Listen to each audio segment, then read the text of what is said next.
الشيطان الرجيم بسم الله الرحمن الرحيم الحمد لله الذي هدانا لهذا وما كنا لنهتدي لولا أن هدانا الله لقد جاءت رسل ربنا بالحق والصلاة والسلام على رسول الثقلين محمود رب المشرقين والمغربين جد الحسن والحسين أبي القاسم محمد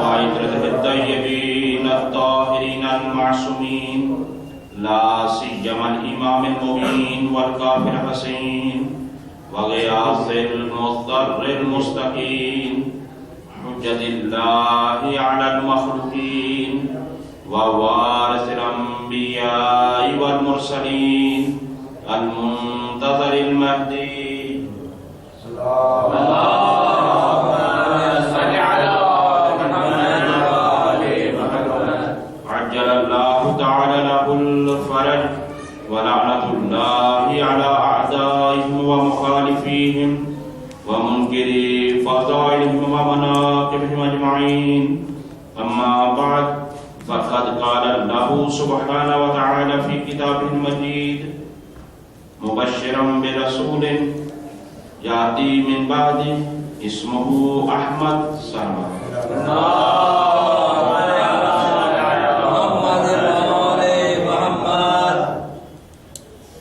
رب ذوالجلال آپ سب لوگوں کی اس مقدس ترین بات کو قبول و منظور فرمائے اور ہمیں حقیقی معنوں میں معرفت اہل بیت علیہ السلام عطا فرمائے۔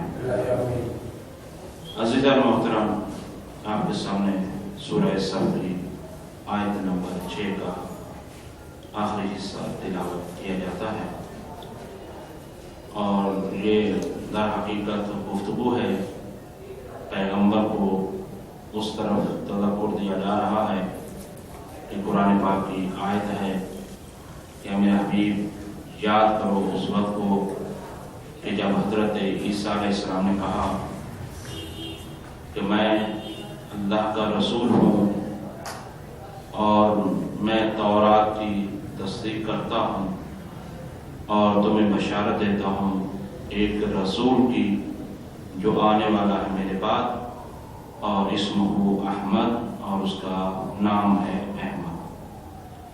یہ اس کا ظاہری سا ترجمہ جو اپنی خدمت میں روزانہ پیش کیا جاتا تھا تاکہ گفتگو اپنے گہرائی میں ذہن میں نقش ہو جائے۔ تو عزیزو، اس اعتبار سے یہ ہے کہ اسی کو ہم نے سرنامہ کلام قرار دے کر جو موضوع کا آغاز کر رکھا ہے کہ پیغمبر اکرم صلی اللہ علیہ وسلم کے قرآنی نام، یہ ہمارا اصلی موضوع گفتگو ہے، اور اسی پر ہم نے روایت بھی آپ کی خدمت میں رکھی ہے کہ روایت کے اندر یہ بتایا گیا ہے کہ ہمارے 5ویں امام ارشاد فرماتے ہیں کہ پیغمبر کے 10 نام ہیں، ان میں سے 5 قرآن کے اندر موجود ہیں، ان میں سے ایک اسم مبارک ہے محمد، احمد، عبداللہ، یاسین اور نور۔ یہ 5 نام اور اسی پر گفتگو آپ کی خدمت میں بیان کی جاتی ہے، اور اس اعتبار سے یہی ہے کہ جو گفتگو ہو چکی ان میں سے ایک لفظ ہے عبداللہ، جو پیغمبر کا اسم مبارک ہے۔ باقی لوگوں کے لیے یہ صفت ہو سکتا ہے، لقب ہو سکتا ہے، لیکن نام جو خدا کی طرف سے وہ نہیں ہے۔ ہم اپنے طرف سے نام بعض دفعہ رکھ لیتے ہیں کہ کسی کو ہم کچھ نام دے دیتے ہیں، کسی کا نام کچھ رکھ دیتے ہیں، لیکن جو اللہ کی طرف سے نام ہوتا ہے اس کی گارنٹی ہوتی ہے، وہ بہت ہی تمام تر چیزوں کو دیکھ کر نام رکھا جاتا ہے جو اللہ کی طرف سے آتا ہے۔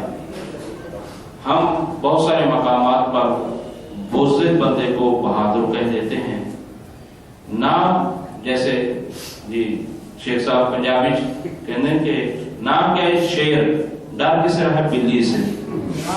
تو تو یہ ہے ہمارے یہاں کی ایک مثال. تو ماحول ہوتا ہے کہ والدین نام رکھتے ہیں شیر، ڈرتا کسے؟ بلی سے. تو ہم نام بعض دفعہ اس طرح سے رکھ لیتے ہیں، لیکن اللہ اس طرح سے نام کبھی نہیں رکھتا. اللہ جس کا نام رکھتا ہے وہ اس کی شخصیت کو دیکھ کر ہی اس کا نام رکھا جاتا ہے. تو قرآن کے اندر جب 5 ناموں کے ساتھ پکارا جا رہا ہے تو پھر یہ ہے کہ عبداللہ کہا گیا. عبداللہ بھی یعنی اللہ کا بندہ، یعنی عبد اور عبدیت کے اندر یہ بات عنصر اہم تھا جس کو بیان کرنا بھی ضروری تھا. کہ ایک تو یہ بیان کیا گیا تھا کہ عبد اس وقت انسان بنتا ہے جب اللہ کی اطاعت کرے اور اللہ کے غیر کی مخالفت کرے. اللہ کے علاوہ کسی کی اطاعت نہیں ہے. اس جملے کی وضاحت بھی کی تھی کہ اللہ کے علاوہ سے مراد کیا ہے کہ جو اللہ کا مخالف ہے اس میں اس کی اطاعت نہیں کی جاتی، لیکن جس کے بارے میں اللہ خود کہے کہ اس کی اطاعت کرو تو وہ در حقیقت اللہ ہی کی اطاعت ہے. اسی طرح سے دوسرا ایک اہم ہے عبدیت کے لیے، تب انسان عبد بنتا ہے. 2 چیزیں اہم ہیں، ایک ہے اطاعت اور ایک ہے معصیت. غور کریں، اطاعت اور ایک ہے معصیت. فقط انسان اگر اطاعت کرتا رہے، ساری زندگی بھی اطاعت کرتا رہے، اس وقت تک انسان اس بندہ اور عبد نہیں بن سکتا جب تک معصیت سے پرہیز نہ کرے. دونوں چیزیں ملتی ہیں. جیسے آپ دیکھیے کہ لائٹ جلاتے ہیں تو یہ تار ہے، جب تک پلس اور مائنس دونوں ملتے ہیں تب جا کر لائٹ روشن ہوتی ہے. آپ فقط پلس لگا دیجیے تب بھی نہیں ہوگی، فقط مائنس لگا دیجیے تب بھی نہیں ہوگی. دونوں ملیں گی تب جا کر ہوگی. ہم اپنے معاشرے میں بعض دفعہ بعض لوگوں کو دیکھتے ہیں، یہاں تو الحمدللہ ایسا نہیں، لیکن بعض لوگوں کی بات کر رہا ہوں. بعض ایسے لوگ ہوتے ہیں کہ جو نماز کے وقت نماز پڑھتے ہیں لیکن گھر جا کر باقی زندگی کو اپنے کاروبار میں اپنی زندگی اپنے اعتبار سے گزارتے ہیں، اور وہ کہتے ہیں کہ جی وہ ہماری عبادی زندگی ہے، یہ ہماری پرسنل زندگی ہے. آپ دیکھیے اپنے آپ کو، اور دنیا کا بدترین دھوکہ انسان وہ دیتا ہے کہ جو اپنے آپ کو دیا جائے. دیکھیں ایک دفعہ دوسرے کو دھوکہ دے رہے، یہ بھی دھوکہ ہے، برا ہے، لیکن اس سے بدتر یہ دھوکہ ہے کہ جو انسان اپنے آپ کو دے اور اپنے آپ کو مطمئن کر لیتے ہیں اس بات کہہ کر کہ جی یہ ہماری پرسنل زندگی ہے. کتنے لوگ ہیں کہ مثلا آپ ان کی مثالیں بھی دے رہے، ممبر کی شایان شان نہیں، ورنہ یہ تو ہم نے کسی کے بارے میں سن رکھا ہے اور کسی نے کہا بھی کہ وہ گانا بھی گاتے تھے تو وضو کر کے گانا، وہ کہتے کیا تھے یہ ہماری پرسنل زندگی ہے. کتنے لوگ ہیں جو حج کو جاتے ہیں لیکن کاروبار اگر دیکھ دیا جائے ان کا تو غیر شرعی ہے، یعنی غیر قانونی ہی نہیں بلکہ غیر شرعی ہے. یعنی شراب کا بیچنا یا دوسرے کاروبار ایسے کرنا جس کی اسلامی اجازت ہرگز نہیں دیتا. ان سے پوچھا جائے کیا تو جواب کیا دیتے ہیں، وہ ہماری عبادی زندگی ہے، یہ ہماری پرسنل زندگی ہے. اسلام اس چیز کا قائل نہیں ہے. اسلام مکمل ضابطۂ حیات رکھتا ہے، انسان کے لیے پورا قانون انسانی رکھتا ہے. یہ دوسرے قوانین ہیں آپ دیکھیں گے کیونکہ خرافات بہت بڑے، اسی وجہ سے اسلام کی جو ضرورت دوبارہ پیش آئی، ورنہ یہ ہے کہ سلسلہ وہیں سے چل رہا تھا کہ وہی ان دین عند اللہ الاسلام، حضرت آدم سے لے کر حضرت خاتم علیہ السلام تک صلی اللہ علیہ وسلم تک یہ سارا سلسلہ رہا. نبوتیں بدلتی رہی لیکن دین ایک رہا، شریعتیں بدلتی رہی. شریعتیں کیوں بدلتی رہی؟ شریعتیں اس وجہ سے بدلتی رہی کیونکہ اس کے اندر خرافات آ جاتی تھی. پہلی شریعت منحرف ہو جاتی تھی، خرافات آ جاتے تھے، تحریف اس کتاب کے اندر ہو جاتی تھی، لہٰذا اللہ دوسرا نبی بھیج دیتا تھا، دوسری کتاب اور سب کو بھیج دیتا تھا. لیکن اسلام کے اندر یہ چیز نہیں ہے. قرآن وہی ہے جو پیغمبر پر نازل ہوا ہے، کوئی اس کے اندر تحریف نہیں. تو بہرحال یہ ہے کہ اس اعتبار سے کہ یہ دین اسلام اپنا مکمل ذاتہ حیات رکھتا ہے. لیکن اگر باقی مذاہب کے اندر آپ دیکھتے ہیں تو ایسا نہیں ہے. وہ ہفتے میں ایک دن جاتے ہیں اپنے عبادت گاہ میں، معبد جسے کہا جاتا ہے، اپنے معبد میں ایک دن جاتے ہیں، جا کے پورے ہفتے کا وہ سردار کے سامنے آ جاتے ہیں کہ جو بھی ان کو عبادت کرنا، باقی ان کو کوئی تعلق نہیں ہے کہ پورا ہفتہ وہ کہاں جاتے ہیں، کیا کرتے ہیں، رشوت کھاتے ہیں یا دوسرے غلط کام کرتے ہیں، اس سے کوئی تعلق نہیں. تو انہوں نے اپنے زندگی کو جو ان کی مذہبی زندگی ہے ان کے مذہب کے مطابق انہوں نے محدود کر دی ہے فقط عبادت گاہ تک، لیکن یہ فقط اسلام ہے، توجہ کریں، یہ فقط اسلام ہے جو انسان کے ہر اٹھنے بیٹھنے کو بھی دینی چاہتا ہے، اس کا چلنا پھرنا اٹھنا بیٹھنا کھانا پینا ہر چیز اس کا دینی ہونا چاہیے۔ اسی وجہ سے ہمارے ہاں ہر چیز کے بارے میں یا مستحب ہے یا مکروہ ہے یا واجب ہے یا حرام ہے۔ مجھے کوئی ایک کام بتا دیجیے کہ جس کا کوئی فقہی حکم نہ ہو، کوئی ایک کام کوئی بھی ایسا نہیں ہے کہ جو آپ کریں یا وہ واجب ہوگا یا وہ مستحب ہوگا یا وہ مکروہ ہوگا یا حرام ہوگا یا مباح ہوگا، اس کا کوئی نہ کوئی احکام خمسہ میں سے کسی نہ کسی کے ساتھ تعلق ہے۔ اس سے پتہ یہ چلا کہ انسان کی ذاتی پرسنل کوئی زندگی نہیں ہے، اس کی پوری زندگی تحت اسلام ہے، اور اسی وجہ سے یہ ہے کہ جب اسلام کی شعاع کے تحت ہوگا کوئی اس کا ذاتی سلسلہ نہیں ہوگا تو پھر یہ دونوں مقصد جب مل جائیں گے، ایک طرف سے اطاعت اور ایک طرف سے یہ ہے کہ معصیت سے دوری، معصیت سے دور ہوگا اطاعت مکمل کرے گا، تو یہ دونوں چیزیں جب ملیں گی تب وہ بندہ بنے گا عبد۔ عبودیت یہ ہے کہ انسان تب عبد بنتا ہے، نماز فقط پڑھ لینے سے عبد نہیں بنتا، کیونکہ بہت ساری چیزیں ہمارے یہاں ایک بارہ چلا ہوا سلسلہ جی با مقصد عزاداری، کیونکہ بعض لفظ بہت اچھے ہوتے ہیں تو اس کے دھوکے میں بعض لوگ آ بھی جاتے ہیں۔ لفظ یقیناً اچھا، اس میں کوئی شک نہیں، جیسے صفین میں بھی کہا گیا تھا لا حکم الا للہ، اللہ کے حکم کے علاوہ یقیناً کوئی نہیں ہے حکم، لیکن اس کا ارادہ کیا ہوتا ہے یہ بھی تو دیکھنا پڑتا ہے، اس سے مقصد کیا ہے۔ ایک بہرحال فضا چلی ہوئی ہے کہ با مقصد عزاداری، تو یہ با مقصد عزاداری پر ہی کیوں زور دیا جا رہا ہے؟ باقی عبادات کا کوئی مقصد نہیں ہے، توجہ کریں، باقی عبادات کا بھی تو مقصد ہے، روزہ بھی با مقصد ہونا چاہیے، نماز بھی با مقصد ہونی چاہیے، حج کو جا رہے ہیں وہ بھی با مقصد ہونے چاہیے، آپ جو کام بھی کریں با مقصد ہونا چاہیے۔ تو فقط یہ عزاداری کے اوپر اس کو نشانہ بنانا اور عزاداری کے لیے یہ لفظ استعمال کرنا یہ مناسب نہیں۔ عزاداری خود با مقصد ہے، توجہ رہے، عزاداری خود با مقصد ہے، شرط یہ ہے کہ ہم اس کے اندر کوئی ایسے کام نہ کریں۔ عزاداری ایک حقیقی عمل ہے، اور ایک ایسا کہ میں نے اس پر تھوڑا سا اشارہ پہلے کیا تھا کہ یہ ہے کہ عزاداری ایک ایسا شامیانہ ہے جس کے سائے تلے ہر چیز اسلام کی پلتی ہے، ہر چیز، عقیدہ یہاں سے ملتا ہے، عمل یہاں سے ملتا ہے، آپ کو شریعت یہاں سے ملتی ہے، یہ عزاداری ہے، مکمل تحفظ ہے۔ یہ ہمارا فقط جملہ نہیں، بزرگان دین مراجع اس کے بارے میں کہتے ہیں، حتیٰ کہ جو انقلاب بھی آیا اور ابھی بھی رہبر معظم انقلاب کا جو فرمان آیا ہوا اس میں بھی وہی جملے ہیں، لیکن امام خمینی رحمۃ اللہ علیہ نے کیا کہا تھا؟ ما حج دائم ہمیں محرم و سفر است، ہمارے پاس جو کچھ بھی ہے، ہم بہت بڑا انقلاب لائے، ہم نے یہ کیا وہ کیا، یہ سب کچھ کیسے ہوا؟ کہا کہ یہی محرم و سفر تھا۔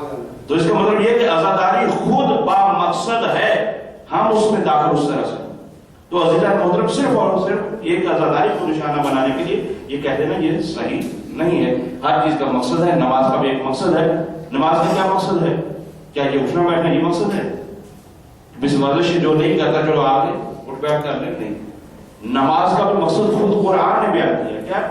ان الصلاۃ تنہی عن الفحشاء والمنکر، کہ نماز کا ایک مقصد ہے اور وہ مقصد یہ ہے کہ نماز برائیوں سے روکتی ہے۔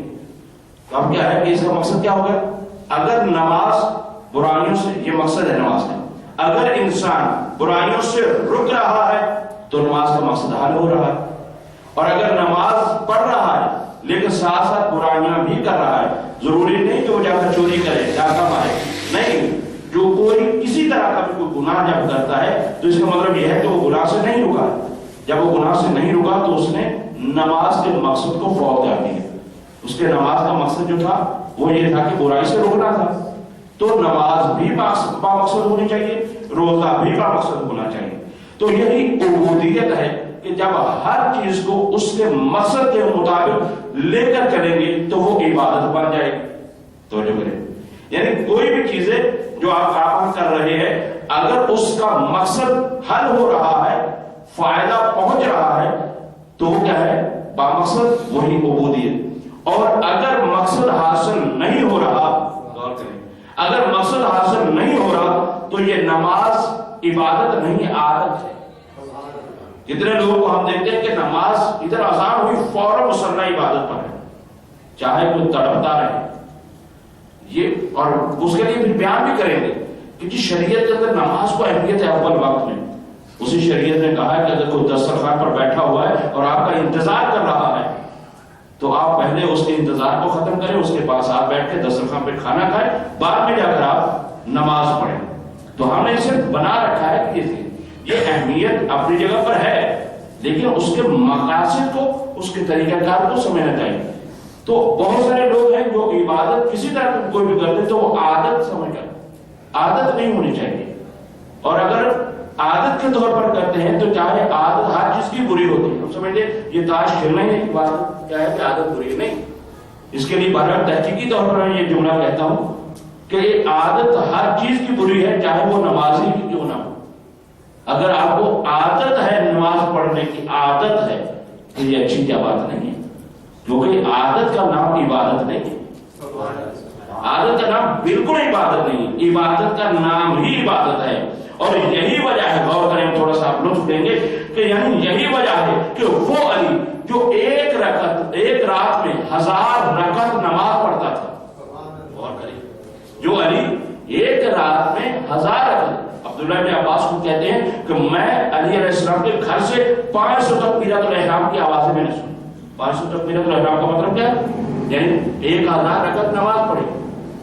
تو وہ علی جو عادت کے طور پر نماز نہیں پڑھتے تھے، جو ہزار ہم تو 17 بڑی مشکل سے پڑھتے رہا کرتے، لیکن وہ تو ایک رات میں 1000 رکعت پڑھنے والے، لیکن کیا ہے کہ علی علیہ السلام کو کیونکہ نماز کی عادت نہیں تھی، غور کریں، علی علیہ السلام عبادت سمجھ کر نماز پڑھتے تھے، اسی وجہ سے جو 1000 رکعت نماز پڑھنے والا جب ادھر سے پیغمبر نے کہا کہ علی آج بستر پر سو جاؤ، جب یہ کہا گیا کہ آج بستر پر سو جاؤ تو علی نے پلٹ کر یہ نہیں کہا یا رسول اللہ میری نمازوں کا کیا بنے گا، میں تو وہ بندہ ہوں، ہم تو بعض دفعہ یہ کہہ دیتے نا کہ وہاں عزاداری میں جا رہے ہیں تو عزاداری وہ ہماری نماز کا، نماز اور عزاداری کو بھائی ٹکراؤ نہیں کرو، ٹکراتی نہیں، ٹکرانے کا نام نہیں، کبھی آپ کو عزاداری اس حوالے سے بارہ میں مولانا لوگوں سے تھوڑا سا اوپن ذہن کا، آپ اپنے گھر کا اگر کوئی مسئلہ ہو جاتا ہے، کتنے لوگ ہیں جن کے گھروں کے اندر انتقال ہو جائے کسی کا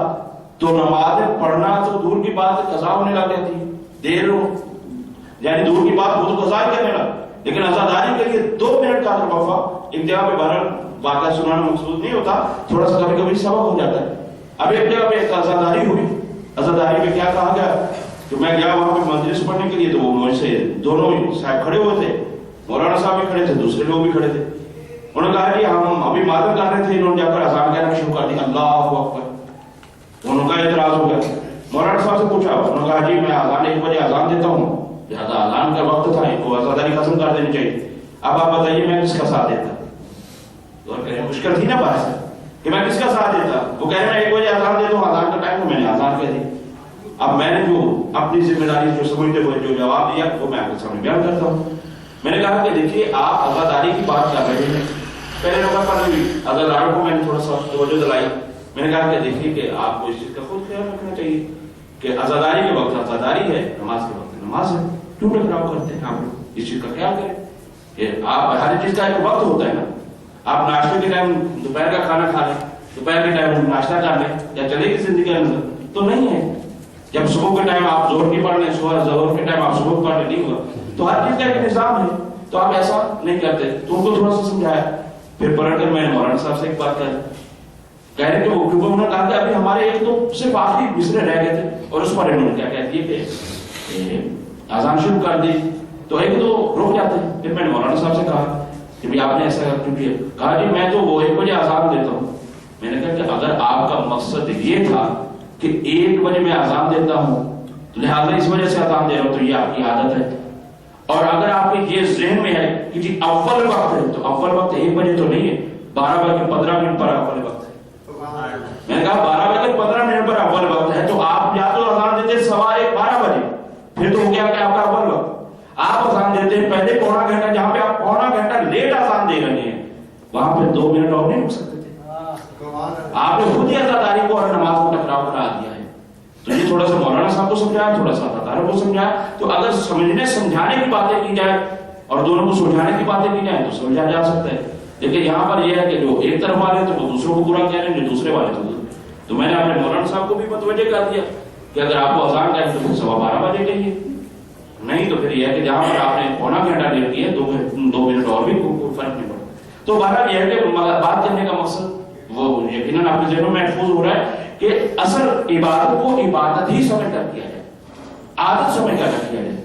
اور عبادت سمجھ کر چاہے آپ نماز پڑھ رہے ہیں تو عبادت اس کی عادت مت ڈالیے. بہت کہتے ہیں کہ یہ عادت ڈال دے بچوں کو، تاکہ عادت ڈال دے، عادت نہیں ڈالے. ان کو متوجہ کریں، بیٹا آپ جو کھانا کھاتے ہیں پتہ کس کا رزق ہے، کس نے دیا ہے. ہم جو پانی پیتے ہیں کہاں سے آیا ہے، کس نے دیا ہے. اگر اللہ پانی نہ بناتا تو کیا ہوتا، ہم زندہ رہ پاتے. بیٹا یہ بولتے ہو نا یہ آنکھیں سے یہ کس نے دی ہے. آپ ان کو احساس خالقیت دلائیں کہ ہمارا کوئی خالق ہے جو ہمیں سب کچھ دے رہا ہے. آپ ان کو عادت نہ ڈالیں. اگر عادت ہوگی تو وہ عادت خراب کرے گی، لیکن اگر وہ عبادت کو عبادت سمجھ لے گا، توجہ کریں، اگر وہ عبادت کو عبادت سمجھ کر کرے گا تو پھر چلتے ہوئے تیروں میں بھی نماز پڑھے گا. یہ درس کربلا بھی یہی ہے کہ اگر وہ عبادت کو عبادت سمجھتا ہے تو وہ تیروں میں بھی نماز پڑھے گا. اور اگر عادت ہوگی تو پھر ہم نے یہ بھی دیکھا ہے کہ ہلکی سی برسات ہونے سے بھی لوگ مسلح چھوڑ کے بھاگ جاتے ہیں. یہ ہم نے دیکھا ہے رائے کے علاقے میں کہ ایسا ہوا. تو عزیزان محترم عادت کسی چیز کی نہیں، یعنی بات اس لیے، اور عبادت سمجھ کر کیجیے اور وہی عبودیت آ جاتی ہے اور اسی سے انسان عبد بن جاتا ہے. پھر اسی سے جتنی یہ عبادت اس کی بڑھتی چلی جاتی ہے اتنا ہی وہ کامیاب ہوتا چلا جاتا ہے. اور یہی وجہ ہے کیونکہ پیغمبر میں یہی عبودیت اپنی انتہا کو تھی، لہذا اللہ نے ان کا نام ہی عبد رکھ دیا.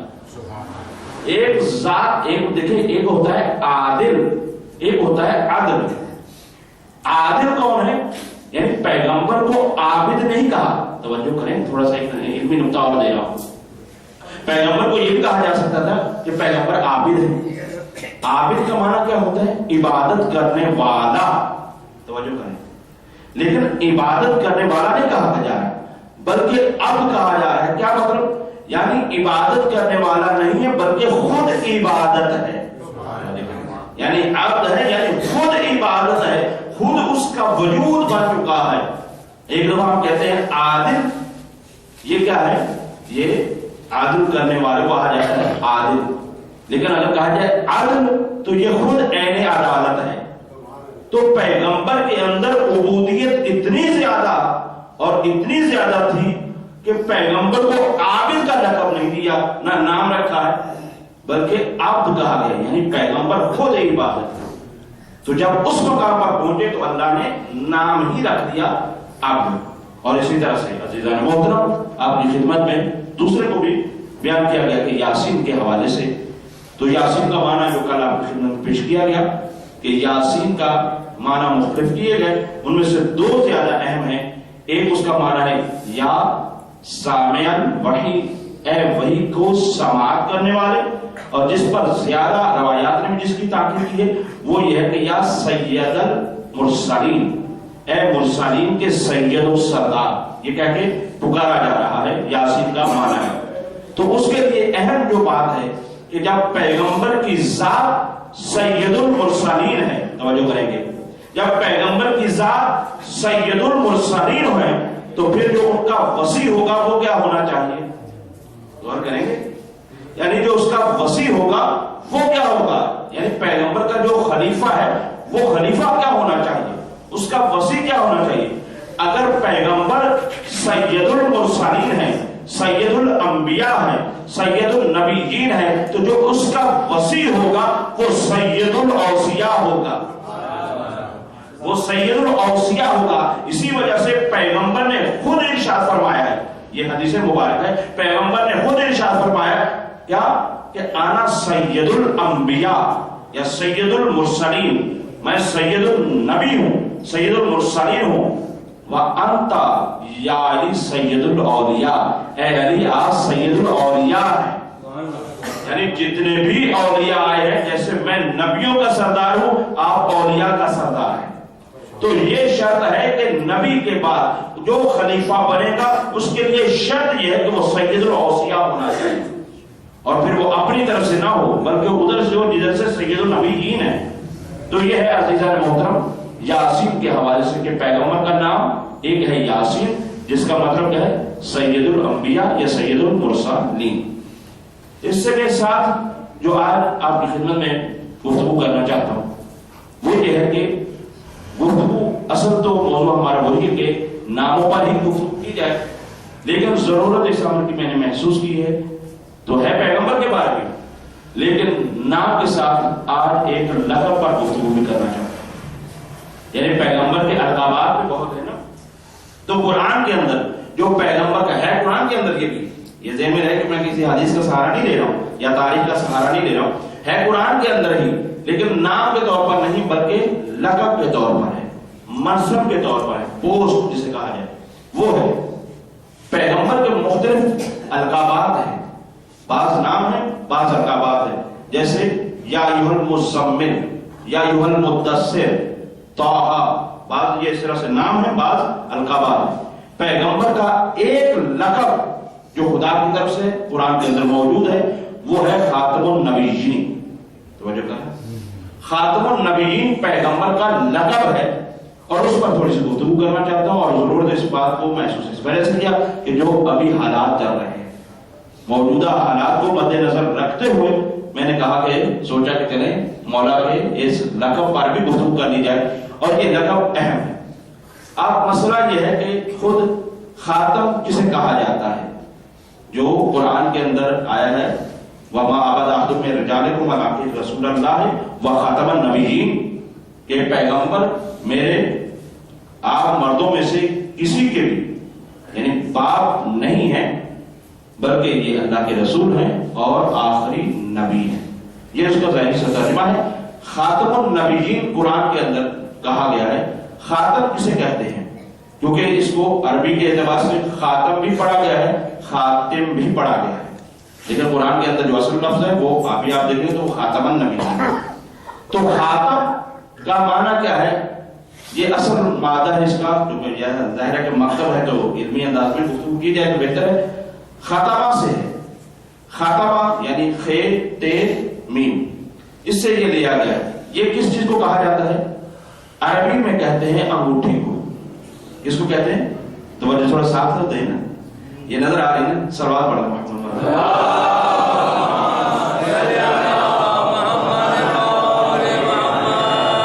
انگوٹھی کو خاتم کہا جاتا ہے، لیکن اس کا تعلق نبوت کے ساتھ کیسے آ گیا؟ خاتم النبیین یعنی نبیوں کی انگوٹھی، یہی کہیں گے نا، مانا تو یہی بنے گا۔ یہ انگوٹھی آج کے دور میں ہم دیکھتے ہیں کہ ایک نگ لگا ہوا ہے۔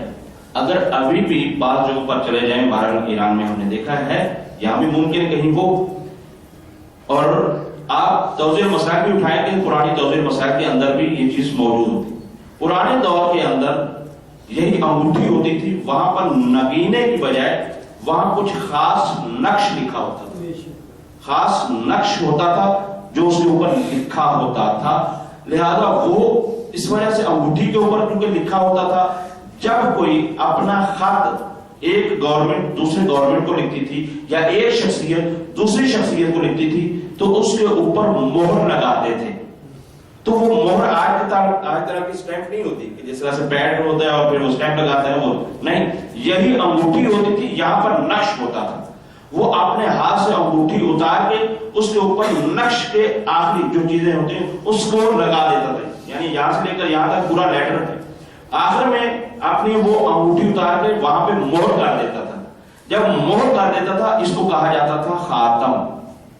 توجہ ہوگی، یعنی وہ انگوٹھی کی جس کے اوپر نقش ہو کہ جو یہ ثابت کرے کہ یہ آخری ہے، اس کے بعد کچھ نہیں ہے، یعنی جو لکھا گیا ہے اس کے نیچے جو لکھیں گے وہ اضافی ہوگا، وہ اوپر لکھنے والے کی طرف سے نہیں ہوگا، جس کو آج کے دور میں کراس بھی لگا دیتے ہیں، کراس لگانے کے بعد اسٹیمپ لگا دیتے ہیں، جو کہ آپ لوگوں کی زبان میں بات کرنا تھوڑا سا زیادہ ہو جاتا ہے۔ تو یہ ہے، اس کو خاتم اس وجہ سے کہا۔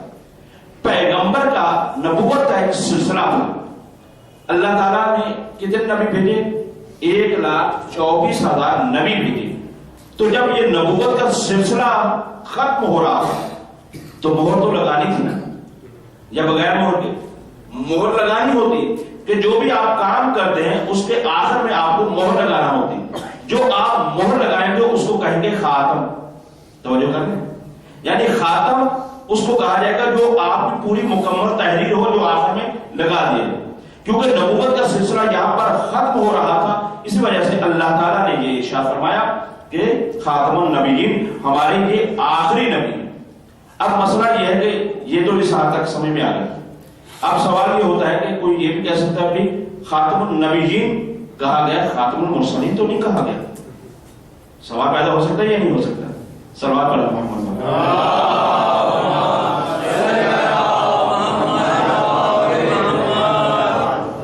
خاتم المرسلین قرآن کے اندر نہیں آیا ہے، کیا کہیں گے؟ خاتم النبیین آیا ہے. تو کوئی یہ کہہ سکتا ہے کہ خاتم المرسلین تو نہیں کہا گیا، خاتم النبیین کہا گیا. تو پھر اس کے لیے جواب اس کا دینے کے لیے ضروری ہے کہ ہم نبوت کے معنی کو بھی پہچانیں، نبی کسے کہا جاتا ہے اور رسول کسے کہا جاتا ہے، یہ جاننا ضروری ہے. جب ہم نبی اور رسول کو صحیح طرح سے پہچان لیں گے کہ نبی کسے کہتے ہیں، رسول کسے کہتے ہیں، تب جا کر سمجھ میں آئے گا کہ یہاں پر خاتم النبیین کہہ کر کس طرح سے مطلب کو حل کیا گیا ہے. اب نبی کسے کہا جاتا ہے؟ نبی کہا جاتا ہے جو خبر غیب کی لیتا ہے. غور کیجیے گا، اور یہ مطالب میرے اپنی طرف سے نہیں ہے. علامہ محمد حسین طباطبائی جو تفسیر المیزان کے رائٹر ہیں، اس صدی کے سب سے بڑے مفسر قرآن ہیں، انہوں نے اپنی کتاب تفسیر المیزان میں اس چیز کو بیان فرمایا ہے. نبی اور رسول میں کیا فرق ہے؟ جس طرح سے نبی اور رسول اور امام میں یہ معلوم تو ہونا چاہیے نا. ہم یہ تو جانتے ہیں کہ نبی ہے رسول ہے، لیکن نبی اور رسول میں فرق کیا ہے؟ نبی میں یہ فرق ہے کہ نبی اسے کہا جاتا ہے کہ جو اللہ کی طرف سے پیغام کو لیتا ہے. فقط پیغام کو لینے والے کو کہا کیا جاتا ہے نبی. اسی وجہ سے کتنے نبی ہیں؟ 1,24,000 نبی ہیں. ان میں سے کتنے نبی ہیں کہ جو صرف اور صرف اپنی حد تک نبی تھے، یعنی اپنی ذات کوئی ان کے اوپر ابلاغ پہنچانا کچھ نہیں تھا. اور 1,24,000 انبیاء میں سے رسول کتنے ہیں؟ 313. تو کیا رسول کسے کہا جاتا ہے؟ یعنی نبی کتنے ہیں؟ 1,24,000، لیکن رسول کتنے ہو گئے؟ 313. رسول کسے کہا جاتا ہے؟ رسول کہا جاتا ہے کہ جو اس پیغام کو لے کر، یعنی پیغام نبوت کا کام ہے لینا، اس پیغام کو آگے جو پہنچاتا ہے اسے کہا جاتا ہے رسول. فرق واضح ہو گیا. جو فقط پیغام کو لے اسے کیا کہیں گے؟ نبی. اور جو اس پیغام کو لے کر آگے پہنچائے اسے کیا کہا جائے؟ ماشاءاللہ بولے ہیں، تھوڑا سا بیدار ہوئے. یا آپ مجھے پڑھوائیں گے تو میں پڑھوں گا، نہیں تو میں تو اسی طرح چلتا رہوں گا. تو حضرت محترم، رسول جو پیغام کو آگے پہنچائے، نبی وہ جو پیغام کو لے. اب سوال وہی کہ قرآن کے اندر یہ آیا ہے، غور کیجیے، قرآن کے اندر آیا ہے خاتم النبیین، کہ اے نبی، اے پیغمبر کو کہا جا رہا ہے کہ یہ میرے خاتم النبیین ہیں، نبوت کے ختم کرنے والے ہیں، آخری نبی ہیں. تو کوئی اعتراض نہیں کر سکتا کہ یہ آخری رسول تو نہیں کہا گیا. تو تھوڑا سا اگر آپ پاس زور دیں گے تو انشاءاللہ مسئلہ حل ہے. کہ ابھی ہم نے کیا کہا؟ نبی کہتے ہیں پیغام لینے والے کو، رسول کہتے ہیں پیغام دینے والے کو. تو بھائی جب پیغام لینے والے کا ہی سلسلہ ختم ہو جائے گا، جب پیغام لینا ہی ختم ہو جائے گا تو رسالت خود بخود ختم ہو جائے گی. کیونکہ نبوت کے خاتمے کا نام ہی ختم رسالت ہے. یہ تو واضح سی بات ہے کہ یہ مائک آواز لے رہا ہے، اسپیکر دے رہا ہے، لیکن میں یہاں سے بند کر دوں تو یہ مائک آواز دینا ہی چھوڑ دے گا، تو اسپیکر پہنچانا چھوڑ دے گا. تو یہ الگ سے کہنے کی ضرورت ہی نہیں تھی کہ کہا جائے خاتم المرسلین، رسول رسالت کو ختم کہنے کی ضرورت ہی نہیں تھی. کیونکہ نبوت کا خاتمہ یعنی نبوت کا ختم ہو جانا ہی اس بات کی دلیل تھی کہ رسالت ختم ہو گئی ہے. اب یہ ہے کہ ختم النبی، اس عقیدے پر ایمان کیا ہے یہ بھی تھوڑا سا غور کیجیے. اس عقیدے کے اوپر جیسے اللہ کو ایک ماننا ہے، رسولوں پر ہم یہ جانتے ہیں کہ اللہ کو مانو کیا ہے، اصول دین کل بھی بیان کیے تھے، کیا ہے؟ توحید ہے، عدل ہے، نبوت، امامت اور قیامت. تو کیا مطلب رسالت میں کیا ہے، نبوت میں کیا ہے؟ یعنی ایک یہ ہے کہ آپ اس کو اللہ کا نبی مان رہے ہیں، ایک یہ ہے کہ آپ اس کو ساتھ خاتم النبی مان رہے ہیں۔ یہ خاتم النبیین ماننا کیا ہے؟ اس کا عقیدہ کہلاتا ہے ضروریات دین۔ توجہ کریں، ضروریات دین میں سے یہ ہے کہ آپ اس عقیدے کے قائل ہوں کہ اسلام کے اندر نبوت کا سلسلہ ختم ہو چکا ہے۔ ضروریات دین کسے کہا جاتا ہے یہ بھی وضاحت کرنا ضروری ہے۔ یہ کہ علم کلام کی اور علم عقائد کی ایک اصطلاح ہے، کیا کہ ضروریات دین۔ ضروریات دین کسے کہا جاتا ہے؟ ضروریات دین اسے کہا جاتا ہے جس پر تمام مسلمانوں کا اتفاق ہو، یعنی جس چیز کے بارے میں تمام مسلمانوں کا اتفاق ہو اسے کیا کہا جاتا ہے؟ ضروریات دین۔ جس پر تمام مذہب والوں کا اتفاق ہو اسے کہا جاتا ہے ضروریات مذہب۔ یہاں پر یہ ختم نبوت کا سلسلہ ضروریات دین میں سے، یعنی اسلام کے تمام کسی بھی مکتبہ فکر سے کوئی تعلق رکھتا ہے لیکن اس چیز کا وہ مانتا ہے اور ضروری ہے کہ کیا کہ ختم نبوت ہے۔ ضروریات دین کا اگر کوئی انکار کرتا ہے، میں پھر انشاءاللہ مثال بھی دوں گا، اگر کوئی ضروریات دین کا انکار کرتا ہے تو وہ کافر ہو جاتا ہے۔ توجہ کریں، ضروریات دین کا میں کیا کہا کہ ضروریات دین کسے کہتے ہیں؟ جس پر تمام مسلمانوں کا اتفاق ہو، اگر کوئی اس کے وجود کا انکار کرتا ہے تو وہ کافر ہو جاتا ہے۔ ختم نبوت کا عقیدہ ضروریات دین میں سے ہے۔ جیسے مثال نماز دیکھیں، کوئی ہاتھ باندھ کے پڑھتا ہے یا کھول کے پڑھتا ہے، یہ اس کے طریقے ہیں۔ لیکن اگر کوئی یہ کہتا ہے کہ نہیں نماز ہی نہیں ہے، جس کے اوپر تمام مذاہب کا اتفاق ہے کہ یہ نماز ہے، طریقہ اس کا کیا ہے کہ کوئی کس طرح سے پڑھ کس طرح سے وہ الگ ہے، لیکن نماز ہے، یہ ضروریات دین ہے۔ اس کو کیا کہیں گے؟ ضروریات دین کے جس کے اوپر تمام مکاتب فکر اسلامی کا اتفاق ہے۔ اسی طرح سے مسئلہ ختم نبوت بھی تمام مکاتب فکر کا اتفاق ہے کہ یہ آخری اللہ کے نبی ہیں۔ اب جو بھی اس کے اندر کوئی تبدیلی کرتا ہے، اب میں نقطہ کہوں، اب وہ تبدیلی چاہے ذہنی طور پر ہو، تحریری طور پر ہو، قانونی طور پر ہو، وہ اسلام سے باہر چلا جاتا ہے۔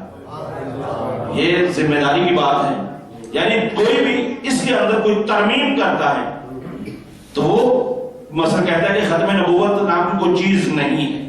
یہ ذہن میں رہے، جو اس کے باقی قوانین وہ الگ ہے، جو اس کے ختم نبوت کے وہ مسائل میں اس کو، یعنی وہ کہتا ہے کہ خاتم النبیین نہیں ہے تو کیا ہے کہ اسلام سے باہر چلا جاتا ہے۔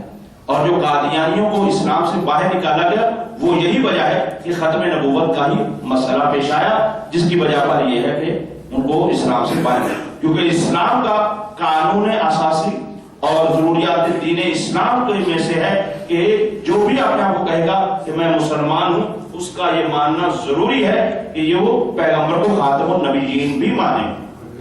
اور یہ ان میں سے بعض گروہ بھی ہیں، بعض گروہوں نے تو یہ بھی کہا ہے کہ یہ جو غلام احمد قادیانی ہے یہ نبی نہیں بلکہ یہ امام مہدی کے نام سے بھی ان کو یاد کرتے ہیں۔ میں خود ربوے میں وہ جگہ دیکھ کر آیا ہوں، آج بھی ان کو وہ جگہ موجود ہے جس لائبریری کا نام انہوں نے لکھا ہے مکتبہ مہدیہ، یعنی امام مہدی سے منسوب کرتے ہیں۔ یہ مسئلہ کس وقت چھڑا تھا بزرگ تشریف فرمائے مجھ سے بہتر جانتے ہیں، جب ختم نبوت کا جو سلسلہ پہلے چلا تھا کہ جس وقت قادیانیوں کو کافر قرار دیا گیا ہے، تو اس وقت ہر مکتبہ فکر کے علماء کو بلایا گیا۔ جب بلایا گیا تو گفتگو کی گئی، کوئی بھی ان لوگوں کو ثابت یہ نہیں کر سکا تھا۔ یہ بات پورے آن دی ریکارڈ موجود ہے، ریکارڈ پر آپ جائیں پڑھیں، کیا ہے کہ کوئی بھی ثابت نہیں کر سکا تھا۔ جب نہیں کر سکا تھا تو اس وقت کہا گیا تھا کہ ایک اور بھی ہے، توجہ کریں، ایک اور بھی ہے جس کے مذہب سے تو ہمیں اختلاف ہے لیکن وہی اس مسئلے کو حل کر سکتا ہے۔ اور وہ ہے بھی عجیب بات یہ ہے کہ پڑھ کر تو وہ دیوبند سے آیا ہے لیکن آج مکتبہ اہل بیت کو مانتا ہے۔ مکتبہ اہل بیت کو آج وہ مانتا ہے، پڑھ کر کہاں سے آیا ہے؟ دیوبند سے پڑھ کر آیا ہے۔ بارہ جس کی قسمت کھل جاتی تو کھل جاتی ہے۔ تو بارہ یہ ہے کہ اس وقت مولانا اسماعیل جو اپنے آخری مرتے دم تک اسی لقب کے ساتھ رہے، مولانا اسماعیل دیوبندی ہی کہلاتے ہیں، بزرگ جانتے ہیں، ان کو جب بلایا گیا اور بلانے کے بعد کہا گیا کہ آپ یہ بتائیں ختم نبوت کے حوالے سے. تو انہوں نے اپنے دلائل 12 جو دیے، لیکن ان میں سے ایک گروہ یہ تھا فوراً اٹھا ان میں سے، اس نے کہا کہ ہم ان کو توجہ ملے گا، ہم ان کو نبی نہیں مانتے، ہم ان کو امام مہدی مانتے ہیں. محمد آل محمد بلند الصلوات.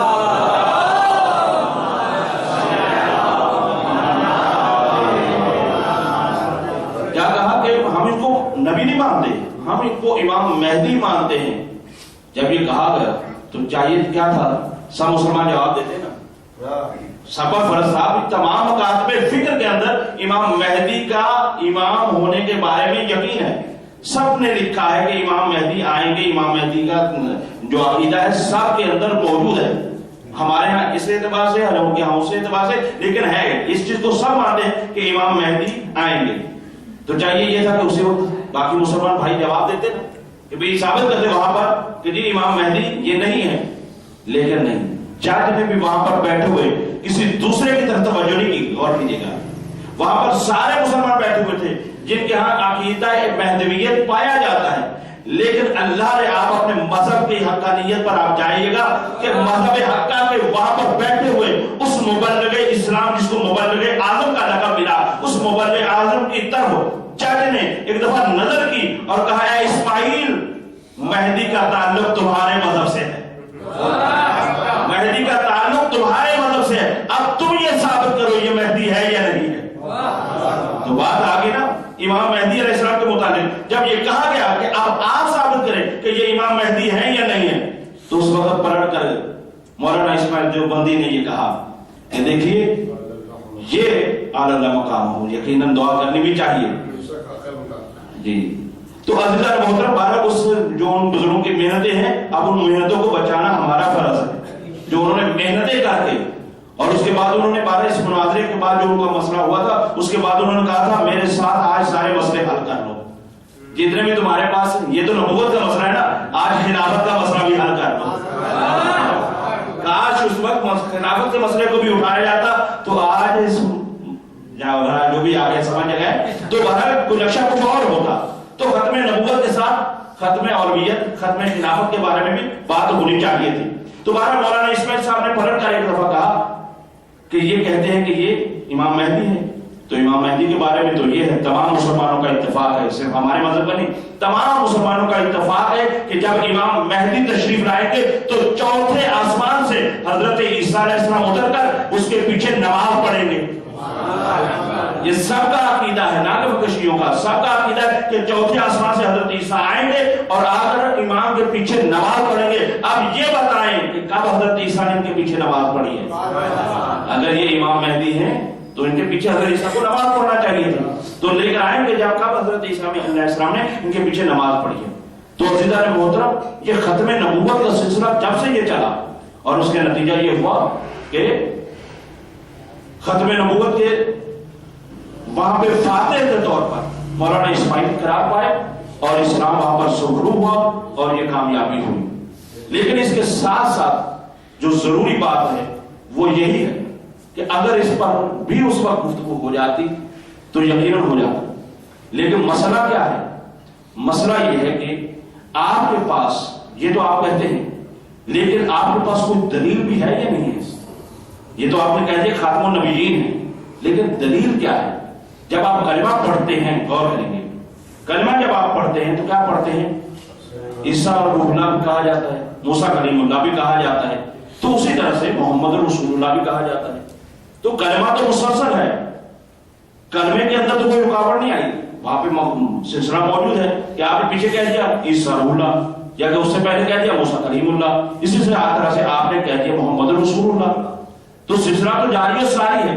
کوئی آپ کے پاس ایسا فل سٹاپ ہونا چاہیے جس سے یہ پتا چلے نبوت ختم ہو رہی ہے، امامت شروع ہو رہی ہے.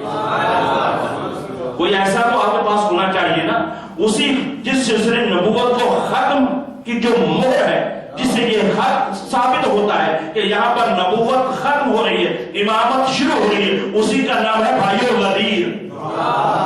غدیر ایک ایسی چیز کا نام ہے جو دلیل ختم نبوت ہے. غدیر فقط افتتاح امامت ہی نہیں ہے بلکہ دلیل ختم نبوت ہے. اگر دنیا غدیر کو مان لیتی تو پھر آج دھرنے نہ دینے پڑتے.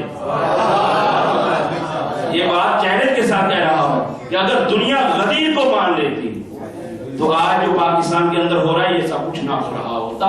ہمارا یہ اتفاق ہے اس بات پر، اور ہم یہ کہتے ہیں، ہم مذمت کرتے ہیں جو حالات پیدا کیے جا رہے ہیں جس طرف سے بھی ہو رہے ہیں، ہم اس کی مذمت کرتے ہیں، اور ختم نبوت جو اصل قانون ہے اس کی ہم حمایت کرتے ہیں. اصل قانون کی ختم نبوت کا عقیدہ ضروریات دین میں سے ہے. جو بھی اس کے اندر ترمیم کرتا ہے، جو بھی اس کو تبدیل کرتا ہے، ہم اس کی مذمت کرتے ہیں، اور وہ خود بھی اسلام کے دائرے سے باہر چلا جائے گا جب وہ اس کے قانون کے اندر کوئی تبدیلی کرے گا. تو بہرحال اس حوالے سے یہی ہے کہ تمام مسلمان اگر اس بات پر اتفاق کریں، اور یہی ہے کہ پیغمبر نے بھی ارشاد یہی فرمایا تھا، اور ختم نبوت کے بارے میں یہی فرمایا، یا علی انت منی بمنزلۃ ہارون من موسیٰ. اے علی آپ کی میرے ساتھ وہی نسبت ہے جو حضرت ہارون کو حضرت موسیٰ علیہ السلام کے ساتھ تھی. مگر کیا کہا؟ الا انہ لا نبی بعدی. اے میرے علی، اللہ اکبر، کس پیار سے کہا ہوگا کہ آپ کی میرے ساتھ وہی نسبت ہے، لیکن یاد رکھنا میرے بعد کوئی نبی نہیں ہے. پیغمبر یہ ارشاد فرما کر گئے، یہ خود ایک دلیل ختم نبوت ہے. یعنی خود یہ ارشاد، کیونکہ بعض دفعہ بارہ یہ بھی کہا جاتا ہے کہ قرآن کے اندر یہ جو میں نے آیت پڑھی تھی وما ابلغ میں رجالکم علی رسول اللہ وخاتم النبیین، فقط یہ آیت ہے نہیں، کئی اور آیات بھی موجود ہیں، روایات بھی موجود ہیں. ان میں سے ایک اور روایت کا سہارا بھی لے رہا ہوں جو یہ ثابت کرتی ہے، وہ یہ ہے کہ حلال محمد حلال الی یوم القیامہ و حرام محمد حرام الی یوم القیامہ. پیغمبر کا حلال حلال ہے، قیامت تک حلال ہے، اس کو کوئی حرام نہیں بنا سکتا.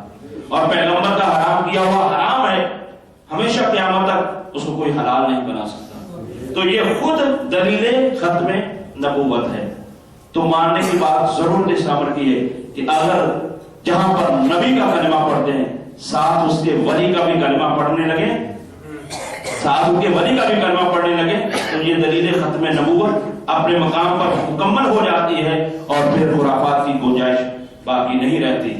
اے عزیزو، ساتھ ساتھ ہم بہت قریب ہوتے جا رہے ہیں اس غم کے الوداع ہونے کے بھی. کل آخری مجلس ہوگی، اس سے پہلے جتنا ہو سکتا ہے، جہاں تک ہو سکتا ہے، آپ دیکھیں عجیب سا ہے. جب محرم کا چاند نظر آیا تھا تو عجیب سی کیفیت ہو گئی تھی. اب یہی ایام ہم سے الوداع ہونے جا رہے ہیں، تب بھی عجیب سی کیفیت ہوتی جا رہی ہے.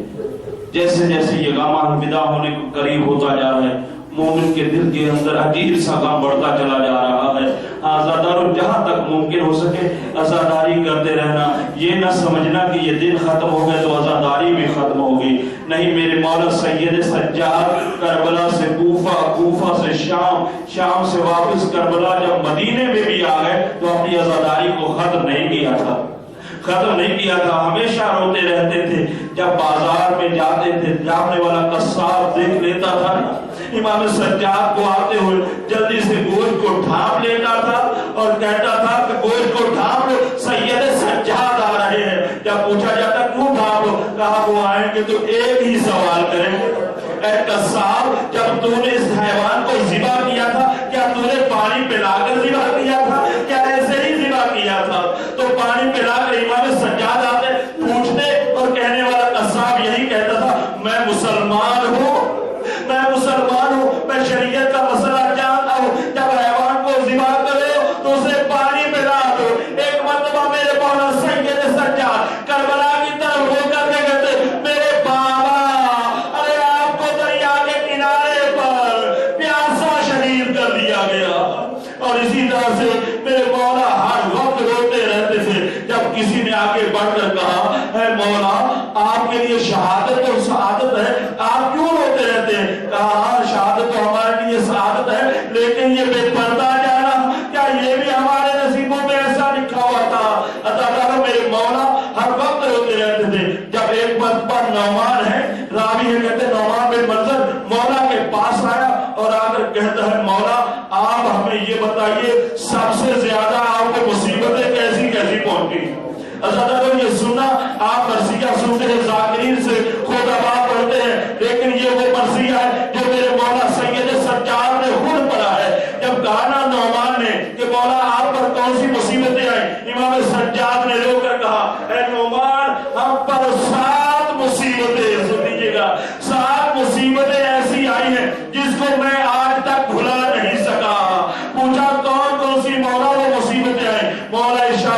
امام سجاد فرماتے ہیں ان ظالموں نے ہم کو سواریوں سے اتار دیا تھا، ہمیں لے کر آئے، ہمیں نوکے نیزہ مارتے تھے، ہمیں عقاب تلوار مارتے تھے، اور اللہ تعالیٰ اس کے بعد سنو گے تڑپا دینے والے جملے کہا ان ظالموں نے کیا کیا؟ ان ظالموں نے یہ کیا کہ شہداء کے سروں کو بیوی اور بچوں میں لے کر آ گئے، میرے بابا کا سر، میرے چچا کا سر، میری پھوپھی زینب کے سامنے لا کے کھڑا کر دیا گیا، میرے بھائی علی اکبر کا سر، میرے چچا کے بیٹے قاسم کا سر لا کر میری بہن سکینہ کے سامنے اللہ اسی طرح سے مرثیہ پڑھتے چلے گئے، اور اسی طرح سے میرے مولا فرماتے ہیں میں تمہیں یا نعمان کیا بتاؤں، ہمیں اس جگہ پر لے گئے جہاں پر لوگ گھروں کی چھتوں سے ہمارے اوپر آگ برسا رہے تھے، اے نعمان میں تمہیں کیا بتاؤں، میرے ہاتھ تو پسے گردن بندے ہوئے تھے،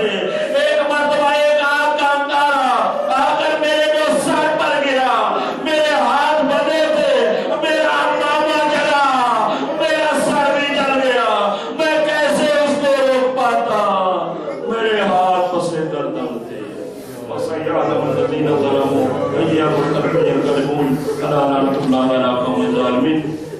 اے پروردگار عالم ہماری اس عبادت کو اپنی بارگاہ میں قبول و منظور فرما، اے پروردگار عالم ایام اعضاء ہم سے الوداع، اور اے پروردگار عالم ہمیں ان دنوں میں زیادہ سے زیادہ عزاداری کرنے کی توفیق خاص عطا فرما، اے پروردگار عالم ختم نبوت کے تحفظ کے اعتبار سے پروردگار عالم ہمیں سب کو مل کر پیار محبت خلوص کے ساتھ اس کی حفاظت کرنے کی توفیق عطا فرما، پروردگار عالم ہمیں پیار محبت خلوص سے نیت کے ساتھ تمام تر نیک اعمال انجام دینے کی توفیق خاص عطا فرما، پروردگار عالم جو کوئی بھی مریض ہے بیمار کربلا کے صدقے میں اور یہاں پر پاس تشریف فرمائے کسی بھی بیماری میں روحانی یا جسمانی میں مبتلا کوئی بھی ہو، پروردگار عالم ان سب کو شفاء کاملہ واجلہ عطا فرما، زائرین امام حسین علیہ السلام کی حفاظت فرما، مقامات مقدسہ کی حفاظت فرما، پروردگار عالم مراکز کرام بالخصوص آغا سیستانی اور آغا رحمت کی حفاظت فرما، اے پروردگار عالم امام زمانہ کا جا ظہور فرما اور ہمیں ان کا سپاہی بننے کی توفیق خاص عطا فرما، اللہم صلی علی محمد و آل محمد۔